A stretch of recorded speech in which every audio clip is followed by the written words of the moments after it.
अस्सलाम वालेकुम, welcome back to my channel Sadia's life.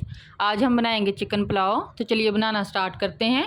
इसके लिए सबसे पहले हमने कढ़ाई के अंदर ऑयल डाल लिया है। ऑयल जब गर्म हो जाए तो इसके अंदर कटी हुई प्याज डालेंगे। प्याज जब गोल्डन ब्राउन हो जाए तो इसमें से हाफ़ निकाल लेंगे। बाकी के प्याज के अंदर हम लहसुन और अदरक का पेस्ट ऐड करेंगे। मैंने 1 चम्मच ऐड किया है, आप अपने हिसाब से कीजिएगा। जब लहसुन और अदरक का पेस्ट अच्छे से फ्राई हो जाए तो इसके अंदर चिकन ऐड करेंगे।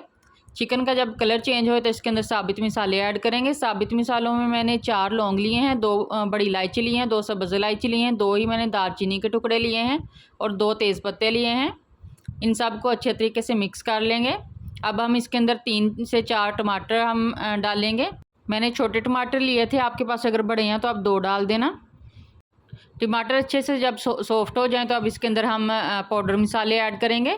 पाउडर मसालों में मैंने खुश्क धनिया डाला है, ज़ीरा डाला है और काली मिर्च डाली है और रेड मिर्च डाली है। आप ये सारे स्पाइसेस अपने पुलाव के हिसाब से डालिएगा। अब हम इसको अच्छे तरीके से 2 से 3 मिनट के लिए भून लेंगे। मसाला हमारा जब अच्छे से भुन जाए और चिकन भी अच्छे से भुन जाए तो इसके अंदर हम 4 सब्ज़ मिर्च ऐड करेंगे और अब इसके अंदर हम अपने चावलों के हिसाब से पानी डालेंगे। मैंने 2 गिलास चावल के लिए हैं और 3 गिलास पानी के डाल रही हूँ। आप अपने चावलों के हिसाब से पानी कम या ज़्यादा कर सकते हैं। और अब इसको कवर करके पानी को पकने देंगे।